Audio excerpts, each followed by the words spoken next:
ಸೌಹಾರ್ದತೆಯಿಂದ ಹಬ್ಬ ಆಚರಿಸಬೇಕು. ಎಸ್ಪಿ ಅರುಣಾಂಶುಗಿರಿ ಹೇಳಿಕೆ. ವಿಜಯನಗರ ಜಿಲ್ಲೆ ಕೂಳ್ಗಿ ಶ್ರೀ ಗಣೇಶೋತ್ಸವ ಹಾಗೂ ಈದ್ ಮಿಲಾದ್ ಹಬ್ಬಗಳನ್ನು ಸರ್ವರು ಸೌಹಾರ್ದತೆಯಿಂದ ಆಚರಿಸುವ ಮೂಲಕ ಸಮಾಜದಲ್ಲಿ ಶಾಂತಿ ಹಾಗೂ ಕಾನೂನು ಸುವ್ಯವಸ್ಥೆ ಕಾಪಾಡಬೇಕು ಅಂತ ಪೊಲೀಸ್ ವಿಜಯನಗರ ಜಿಲ್ಲಾ ಪೊಲೀಸ್ ವರಿಷ್ಠಾಧಿಕಾರಿ ಅರುಣಾಂಶುಗಿರಿ ತಿಳಿಸಿದರು. ಅವರು ಪಟ್ಟಣದ ಪ್ರವಾಸಿ ಮಂದಿರದಲ್ಲಿ ಜರುಗಿದ ಶ್ರೀ ಗಣೇಶೋತ್ಸವ ಹಾಗೂ ಈದ್ ಮಿಲಾದ್ ಹಬ್ಬ ಶಾಂತಿ ಸಭೆಯಲ್ಲಿ ಮಾತನಾಡಿದರು. ಶ್ರೀ ಗಣೇಶ ಮೂರ್ತಿ ಪ್ರತಿಷ್ಠಾಪನೆ, ತರುವ ಮೆರವಣಿಗೆ ಹಾಗೂ ಶ್ರೀ ಗಣೇಶ ಮೂರ್ತಿ ವಿಸರ್ಜನೆಯ ಮೆರವಣಿಗೆ ಮತ್ತು ಮೂರ್ತಿ ವಿಸರ್ಜನೆ ಮಾಡುವ ವೇಳೆಯಲ್ಲಿ ಯಾವುದೇ ಅಹಿತಕರ ಘಟನೆಗಳು ಜರುಗದಂತೆ ಆಯೋಜಕರು ಅಗತ್ಯ ಮುಂಜಾಗ್ರತೆಯನ್ನು ಅನುಸರಿಸಬೇಕು. ಬೆಂಕಿ, ನೀರು, ವಿದ್ಯುತ್ ಅವಘಡಗಳು, ಕೋಮು ಗಲಭೆಗಳು ಮತ್ತು ಗುಂಪು ಘರ್ಷಣೆಗಳು ಮತ್ತು ಯಾವುದೇ ಅಹಿತಕರ ಘಟನೆಗಳು ಆಗದಂತೆ ತೀವ್ರ ಎಚ್ಚರಿಕೆ ವಹಿಸಬೇಕು ಅಂತ ತಿಳಿಸಿದರು. ಹಬ್ಬ ಸಡಗರ ಸಂಭ್ರಮದಿಂದ ಶಾಂತಿಯುತವಾಗಿ ಜರುಗಿಸುವ ಮೂಲಕ ಸಾರ್ವಜನಿಕರು, ಆಯೋಜಕರು, ನಾಗರಿಕರು ಇಲಾಖೆಯೊಂದಿಗೆ ಸಹಕರಿಸಬೇಕು ಅಂತ ತಿಳಿಸಿದರು. ಇಲಾಖೆಯ ನಿಯಮಾವಳಿಗಳನ್ನು ಆಯೋಜಕರು ಕಡ್ಡಾಯವಾಗಿ ಪಾಲಿಸತಕ್ಕದ್ದು ಅಂತ ಹೇಳಿದ್ರು.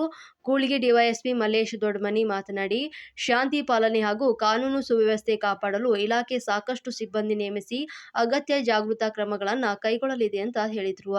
ತಹಸೀಲ್ದಾರರಾದ ವಿಕೆ ನೇತ್ರಾವತಿ ಮಾತನಾಡಿ, ಸಿಪಿಐ ಪ್ರಹ್ಲಾದ್ ಆರ್ ಚನ್ನಗಿರಿ ಮತ್ತು ಪಿಎಸ್ಐ ಸಿ ಪ್ರಕಾಶ್, ಪಟ್ಟಣ ಪಂಚಾಯಿತಿ ಅಧ್ಯಕ್ಷ ಕಾವಲಿ ಶಿವಪ್ಪ ನಾಯಕ್ ಸೇರಿದಂತೆ ಪಟ್ಟಣ ಪಂಚಾಯಿತಿ ಸದಸ್ಯರು, ವಿವಿಧ ಜನಪ್ರತಿನಿಧಿಗಳು, ಗಣ್ಯರು, ಪಟ್ಟಣ ಪಂಚಾಯಿತಿ ಮುಖ್ಯ ಅಧಿಕಾರಿ, ಜೆಸ್ಕಾಂ ಮತ್ತು ಅಧಿಕಾರಿ ವೇದಿಕೆಯಲ್ಲಿದ್ದರು. ಪಟ್ಟಣ ಸೇರಿದಂತೆ ತಾಲೂಕಿನ ವಿವಿಧೆಡೆ ಶ್ರೀ ಗಣೇಶೋತ್ಸವ ಸಮಿತಿಗಳ ಆಯೋಜಕರು, ಹಿಂದೂ ಮುಸಲ್ಮಾನ್ ಸಮುದಾಯದ ಮುಖಂಡರು, ವಿವಿಧ ಸಂಘ ಸಂಸ್ಥೆಗಳ ಪದಾಧಿಕಾರಿಗಳು, ವಿವಿಧ ಜನಾಂಗಗಳ ಸಮಾಜದ ಮುಖ್ಯಸ್ಥರು, ಸಮುದಾಯಗಳ ಮುಖಂಡರು, ವಿವಿಧ ಪಕ್ಷಗಳ ಪ್ರಮುಖರು, ನಾಗರಿಕರು, ವಿವಿಧ ಇಲಾಖೆಯ ಅಧಿಕಾರಿಗಳು ಈ ಸಭೆಯಲ್ಲಿ ಭಾಗಿಯಾಗಿದ್ದರು.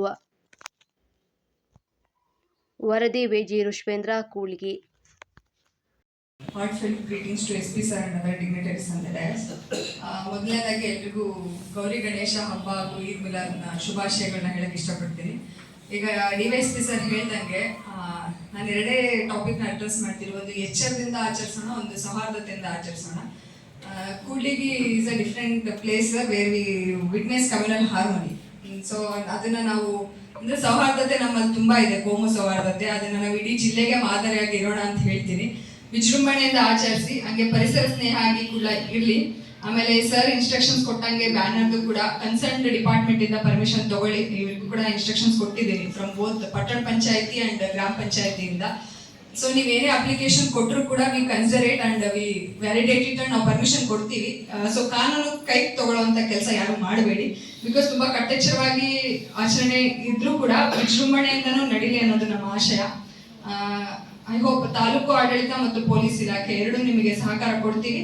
If that you have to follow the rules. ಏನಿದೆ ಕಾನೂನು ಪ್ರಕಾರ ಕಾನೂನು ಕೈಗೆ ಎತ್ಕೊಳ್ಳದೆ ಕೆಲಸ ಮಾಡಿ, ಕಾನೂನು ಕೈಗೆ ಎತ್ಕೊಳ್ಳದೆ ಆಚರಣೆ ಮಾಡಿ. ನಾನು ನಿಮ್ ಜೊತೆ ಇರ್ತೀನಿ ಅಂತ ಹೇಳ್ತೀನಿ. Thank you. ಫೈರ್, ಎಲೆಕ್ಟ್ರಿಸಿಟಿ ಎಲ್ಲರ ಜೊತೆನೂ ಸಹಕಾರ ಮಾಡಿಕೊಂಡು ಒಂದು ಫಾರಂ ಇದೆ, ಆ ಪ್ರೊಫಾರ್ಮಾ ಟೈಪ್ ಎಲ್ಲ ಫಿಲ್ ಮಾಡಿಕೊಂಡು DSP ಮತ್ತೆ ಇನ್ಸ್ಪೆಕ್ಟರ್, ಸಬ್ ಇನ್ಸ್ಪೆಕ್ಟರ್ಗೆ ನಿಮ್ಮ ಮಾಹಿತಿಯನ್ನು ಕೊಡಿ. ಪೊಲೀಸ್ ಇಲಾಖೆ ನಿಮ್ಮ ಜೊತೆ ಎಲ್ಲ ಇದ್ದಾರೆ. ಲಾಸ್ಟ್ 10 years ಇಂದ ಹೆಂಗೆ ನೀವು ಆಚರಿಸ್ತಾ ಬಂದಿದ್ದೀರಾ, ಅದೇ ತರ ಈ ವರ್ಷ ಕೂಡ ನೀವು ಪೊಲೀಸ್ ಇಲಾಖೆ ಜೊತೆ ಸಹಕಾರ ಮಾಡಿಕೊಂಡು ಆಚರಣೆ ಮಾಡಿ. ಒಂದು ವಿಷಯ ಏನಂದ್ರೆ, ಫ್ಲೆಕ್ಸ್, ಬ್ಯಾನರ್ಸ್, ಬಂಟಿಂಗ್ಸ್ ಎಲ್ಲ ನೀವು ಏನು ಕಟ್ತೀರಾ ಅದನ್ನ ಮುಂಚಿತವಾಗಿ ಪೊಲೀಸ್ ಇಲಾಖೆಗೆ ನೀವು ತೋರಿಸಿ ಅದರದ್ದು ಅಪ್ರೂವಲ್ ತಗೊಳ್ಳಿ. ತದನಂತರ ಅದನ್ನ ಪ್ರಿಂಟಿಂಗ್ ಮಾಡಿ. ಹಾಗೇನೆ ಯಾವುದು ಫ್ಲಾಗ್ಸ್ ಕಟ್ಟುವಾಗ, ಬಂಟಿಂಗ್ಸ್ ಕಟ್ಟುವಾಗ ಎಲ್ಲ ಮುಂಚಿತವಾಗಿ ಪೊಲೀಸ್ ಇಲಾಖೆಗೆ ಪರ್ಮಿಷನ್ ತಗೊಳ್ಳಿ. ಸೊ ಇದು ಒಂದು ವೆರಿ ಇಂಪಾರ್ಟೆಂಟ್. ಹಂಗೆ ಸಾಮಾಜಿಕ ಜಾಲತಾಣದಲ್ಲಿ ಯಾವುದೇ ಪ್ರಚೋದನಕಾರಿ, ಅವಹೇಳನಕಾರಿ ಹೇಳಿಕೆ, ವಿಡಿಯೋ, ಫೋಟೋ ಗೀಟೋ ಎಲ್ಲ ಹಾಕಕ್ಕೆ ಹೋಗಬೇಡಿ. ಅಂಡ್ ಹಾಕಿದ್ರೆ ಅದು ಇಮಿಡಿಯೇಟ್ಲಿ ಟೇಕ್ ಡೌನ್ ಮಾಡಬೇಕು ಅಂಡ್ ಸೂಕ್ತ ಕಾನೂನು ಕ್ರಮ ತಗೊಬೇಕು. So that it does not become viral. So ತಾವು ಎಲ್ಲರೂ ರಾತ್ರಿ ಹೊತ್ತು ಇದ್ದಾಗ ಎಲೆಕ್ಟ್ರಿಸಿಟಿ ಮತ್ತೆ ಲೈಟಿಂಗ್ ಫೆಸಿಲಿಟಿ ಎಲ್ಲ ಸರಿಯಾಗಿ ಇಟ್ಕೊಳ್ಳಿ. ಯಾವುದೇ ಬೆಂಕಿ ಅವಘಡ ಆಗದೆ ನೋಡ್ಕೊಬೇಕು. ಸೊ ಮುಂಚಿತವಾಗಿಯೇ ಫೈರ್ ಎಕ್ಸ್ಟಿಂಗ್ವಿಷರ್ ಎಲ್ಲ ಪ್ರತಿಯೊಂದು ಪೆಂಡಲ್ ಅಲ್ಲಿ ಇಟ್ಕೊಳ್ಳಿ. CC ಕ್ಯಾಮೆರಾಗಳನ್ನು ಅಳವಡಿಸಿಕೊಳ್ಳಿ. ಇದೇ ರೀತಿಯಾಗಿ ಪ್ರತಿಯೊಂದು ಪೆಂಡಲ್ ಅಲ್ಲಿ ವಾಲಂಟಿಯರ್ಸ್ ಇರಬೇಕು, day and night. Specifically night ಅಲ್ಲಿ ಮಿನಿಮಮ್ 3 ಜನ ವಾಲಂಟಿಯರ್ಸ್ ಇಟ್ಕೊಳ್ಳಿ. ಎಲ್ಲರದು ಮೊಬೈಲ್ ನಂಬರ್, ಫೋನ್ ನಂಬರ್ಸ್ ಎಲ್ಲ ಕೊಡಿ. ಸೊ ಗಣೇಶ್ ಪ್ರತಿಷ್ಠಾಪನೆ, ಮೆರವಣಿಗೆ, ವಿಸರ್ಜನೆ ತುಂಬಾ ಸುಗಮವಾಗಿ ಮಾಡ್ಕೊಳ್ಳಿ. ಆ್ಯಂಡ್ ನಮ್ಮದು ಲಾಸ್ಟ್ ಗಣೇಶ ಇಲ್ಲಿ ಯಾವತ್ತಿದೆ? 9th day. ಸೊ 9ನೇ ದಿನ ತನಕ ಸರಿಯಾಗಿ ಪ್ಲಾನಿಂಗ್ ಮಾಡಿ, ಯಾವತ್ತು ಯಾವ ಗಣೇಶ ಹೋಗಬೇಕು ಎಲ್ಲ.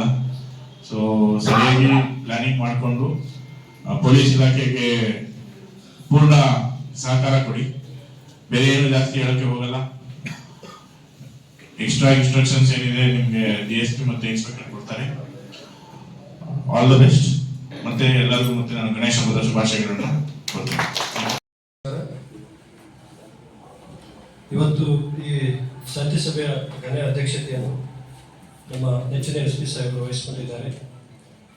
ಹಾಗೂ ವೇದಿಕೆಯ ಮೇಲೆ ಎಲ್ಲ ಗಣ್ಯಮಾನ್ಯರೇ, ಹಾಜರಿರುವ ಎಲ್ಲ ಗಣ್ಯಮಾನ್ಯರೇ, ವಿವಿಧ ಇಲಾಖೆಯ ಎಲ್ಲ ಅಧಿಕಾರಿ ಮಿತ್ರರೇ, ಇಲ್ಲಿ ಬಂದಿರುವ ಎಲ್ಲ ಊರಿನ ಹಿರಿಯರೇ, ಪ್ರಮುಖರೇ, ಹಾಗೂ ವಿಶೇಷವಾಗಿ ಯುವಕರೇ. ಹಿರಿಯರಿಗಿಂತ ಯುವಕರು ಬಹಳಷ್ಟು ಸಂಖ್ಯೆಯಲ್ಲಿ ಬಂದಿದ್ದರು. ಇದು ಬಹಳ ಖುಷಿ ವಿಚಾರ. ಹೀಗಾಗಿ ನಾವೇನು ಇಲ್ಲಿ ಒಂದು ಮೆಸೇಜ್ ಹೇಳಬೇಕಂತ ನಾವೊಂದು ತಯಾರಿ ಮಾಡಿದ್ದೀವಿ. ಖಂಡಿತ ಅದು ಎಲ್ಲರಿಗೆ ರೀಚ್ ಆಗುತ್ತೆ ಅಂತ ಹೇಳಿ ಅನ್ಕೊಂತೀನಿ. ಅದೇ ರೀತಿ ಸುದ್ದಿ ಮಾಧ್ಯಮ ಮಿತ್ರರೇ, ಈ ಹಬ್ಬಗಳು ಪ್ರತಿ ವರ್ಷ ಬರ್ತವೆ ಹೋಗ್ತವೆ. ನಾವು ಅಧಿಕಾರಿಗಳು ಏನಿದೆ, ನಾವು ಕೂಡ ವರ್ಗಾವಣೆಯಾಗಿ ನಮ್ಮ ಅಧಿಕಾರಾವಧಿ 1 ವರ್ಷನೋ 2 ವರ್ಷನೋ ಇಲ್ಲಿ ಕರ್ತವ್ಯ ನಿರ್ವಹಿಸಿ ನಾವು ಹೋಗ್ತಾ ಇರ್ತೀವಿ. ಆದರೆ ಇಲ್ಲಿ ಇರೋರು ನೀವು. ಸೊ ಈ ಹಬ್ಬದ ವಿಚಾರದಲ್ಲಿ ಏನಾದರೂ ನಾವು ಚಿಕ್ಕ ಒಂದು ಏನಾದರೂ ಘಟನೆ ಮಾಡಿಕೊಂಡ್ರೆ ಅದು ಕೈಯಾಗಿ ಹಾಗೆ ಬೆಳ್ಕೊಂತ ಹೋಗುತ್ತೆ. ಅದು ಪೊಲೀಸ್ ಇಲಾಖೆದು ಅಷ್ಟೇ ಅಲ್ಲ, ನಮ್ಮ ಪ್ರತಿಯೊಬ್ಬರ ಜವಾಬ್ದಾರಿ ಆಗುತ್ತೆ. ಹಬ್ಬನ ಖುಷಿಯಿಂದ ಆಚರಣೆ ಮಾಡಬೇಕು. ಅದರ ಜೊತೆಗೆ ನಾವು ಯಾವುದೇ ಸಮುದಾಯಕ್ಕೆ ಅಥವಾ ಯಾವುದೇ ಒಂದು ಕಮ್ಯುನಿಟಿಗೆ ತೊಂದರೆ ಆಗದ ರೀತಿಯಲ್ಲಿ ನಾವು ಕೆಲವೊಂದು ಕರ್ತವ್ಯಗಳನ್ನು ನಾವು ನಿಭಾಯಿಸಬೇಕಾಗುತ್ತೆ. ಅದು ನಿಮಗೂ ಕೂಡ ಮನವರಿಕೆ ಇದೆ ಅಂತ ನಾನು ಅನ್ಕೊಂತೀನಿ. ಮುಖ್ಯವಾಗಿ ನಾವು ಮನೆ SP ಸಾಹೇಬರು ಕೂಡ ಮಾತಾಡೋರು ಇರೋದ್ರಿಂದ ಅವೇ ಪಾಯಿಂಟ್ಗಳು ರಿಪೀಟ್ ಆಗೋದು ಬೇಡ. ನಾವು ಈ ಸ್ಥಳೀಯವಾಗಿ ಏನು ಸಮಸ್ಯೆಗಳಿದೆ, ಕೆಲವೊಂದು ಸಲಹೆ ಸೂಚನೆ ಇದೆ, ಅದನ್ನು ಮಾತ್ರ ನಾನು ಹೇಳಿಕ್ಕೆ ಇಚ್ಛೆ ಪಡ್ತೀನಿ. ನಮ್ಮಲ್ಲಿ ಇಲ್ಲಿವರೆಗೆ ಏನಿದೆ 106 ನಮ್ಮ ತಾಲೂಕಲ್ಲಿ 100 ಅಂದರೆ ನಮ್ಮ ಇದಕ್ಕೆ ಕೂಡ್ಲಿಗಿ ಪೊಲೀಸ್ ಸ್ಟೇಷನ್ಗೆ ಸಂಬಂಧಪಟ್ಟಂಗೆ 106 ಗಣಪತಿಗಳು, 102 ಗಣಪತಿಗಳು ಇಲ್ಲಿವರೆಗೆ ನಿಗದಿ ಆಗಿದೆ. ಆ ಸಂಖ್ಯೆಯಲ್ಲಿ ಇನ್ನೂ ಸ್ವಲ್ಪ ಒಂದು ವ್ಯತ್ಯಾಸ ಆಗ್ಬೋದು, ಬಟ್ ಸದ್ಯಕ್ಕೆ ಇಷ್ಟಿದೆ. ಸೊ ನಿಮಗೆ ನಾನು ಇಲಾಖೆ ವತಿಯಿಂದ ಹೇಳೋದಾದ್ರೆ, ನಿಮ್ಮ ಗಣಪತಿಗಳ ಈಗ ಏನು ಹೈಟ್ ಇದೆ ದಯವಿಟ್ಟು ಅದನ್ನ ನೀವು ಕರೆಕ್ಟಾಗಿ ನೋಡ್ಕೊಳ್ಳಿ. ಅತಿ ಜಾಸ್ತಿ ಹೈಟ್ ಗಣಪತಿ ಇದ್ರೆ ವಿಸರ್ಜನೆ ಟೈಮಲ್ಲಿ ಏನಾಗುತ್ತೆ ಅಂತ ಹೇಳಿದ್ರೆ ಡೆಕೋರೇಷನ್ ಕೂಡ ಏನಿದೆ ನಾವು ಜಾಸ್ತಿ ಪ್ರಮಾಣದಲ್ಲಿ ಮಾಡೋದ್ರಿಂದ ನಮಗೆ ಗೊತ್ತಿದೆ. ಈಗ ಇನ್ನೂ ಏನಿದೆ ಎಲೆಕ್ಟ್ರಿಕಲ್ ವೈರ್ಗಳು ಎಲ್ಲ ಬೇಕಲ್ಲಿ ಇಳೆ ಬೀಳುವಂಥದ್ದು ಅಥವಾ ಯಾವ್ದಾರ ಒಂದು ರೋಡ್ ವರ್ಕ್ ನಡಿಬೇಕಾದ್ರೆ ಸ್ವಲ್ಪ ವ್ಯತ್ಯಾಸಗಳು ಇರುತ್ತೆ. ಹೀಗಾಗಿ ನಿಮಗೆ ನಾನು ನೆನಪಿಸೋದಾದ್ರೆ 1-2 ವರ್ಷದ ಹಿಂದೆನೆ ಬೆಳಗಾಮಲ್ಲಿ ಇದೇ ತರ ಒಂದು ಟ್ರ್ಯಾಕ್ಟರ್ ಹೋಗ್ಬೇಕಾದ್ರೆ ಆ ಟ್ರ್ಯಾಕ್ಟರ್ದು ಏನಿದೆ ಮೇಲ್ಗಡೆ ಕನೆಕ್ಟ್ ಆಗಿ 2 ಮಕ್ಕಳು ಆ ಟ್ರ್ಯಾಕ್ಟರ್ಲೇ ಡೆತ್ ಆಗ್ಬೋದು. ಸೊ ಇದು ಯಾಕೆ? ಹೈಟ್ ಇಂದ. ಸೊ ಹೀಗಾಗಿ ಗಣಪತಿದ ಹೈಟ್ ಏನಿದೆ ದಯವಿಟ್ಟು ಜಾಸ್ತಿ ಮಾಡ್ಲಿಕ್ಕೆ ಹೋಗಬೇಡಿ. ಅದ್ರ